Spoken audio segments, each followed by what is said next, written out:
The War of 1962 was the war that independent India lost.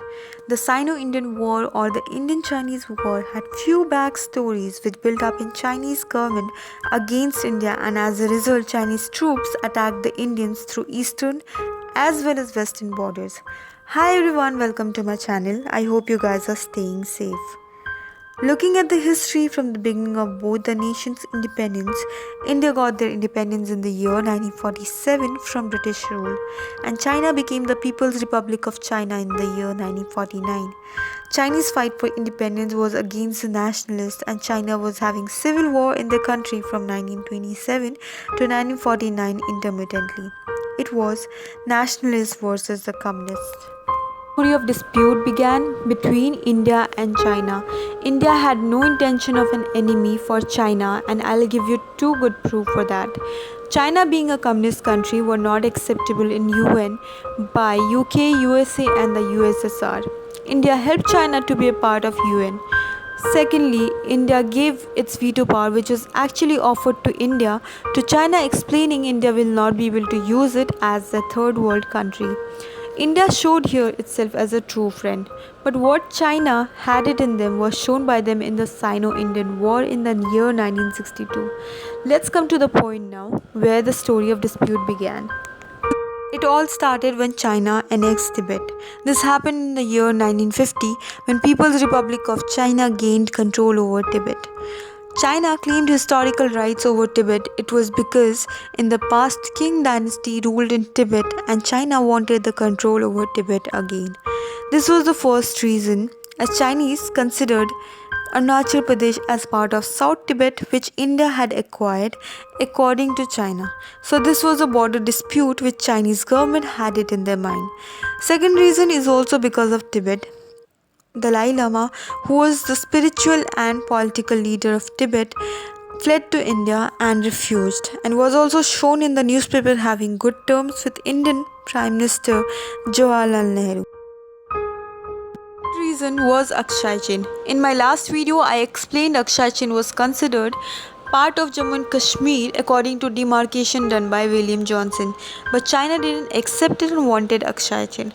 Akshay Chin was important for China as it connected Xinjiang to Tibet, and in the year 1957, China built a road to Tibet crossing Akshay Chin. India came to know about this way later, and India also didn't like what China did in Akshay Chin. In 1960, Zhou Enlai came to India to meet and make a settlement and proposing India to keep Arunachal Pradesh and give Akshay Chin to China. This showed how important Akshay Chin was to them. India did not accept the offer. This created tension between both the countries. The 2-3 years between 1959 to 61 or 62, Indian and Chinese soldiers had fights near border and many soldiers were martyred. In 1960, Pandit Jawaharlal Nehru introduced forward policy, and it was to safeguard NIFA, which is Northeast Frontier Agency, and present-day Arunachal Pradesh and Akshay Chin. 20th October 1962, China attacked India from McMahon Line in NIFA and Akshay Chin. In the eastern side, the Chinese troops had entered Tawang, Bomdila, Silla Pass and were also entering Tezpur. In the western side of Tibet, in the area of Akshay Chin, Indian soldiers were martyred. Indian soldiers were not at all ready for this war, and it was not expected from China. India had not thought that Chinese would ever attack them.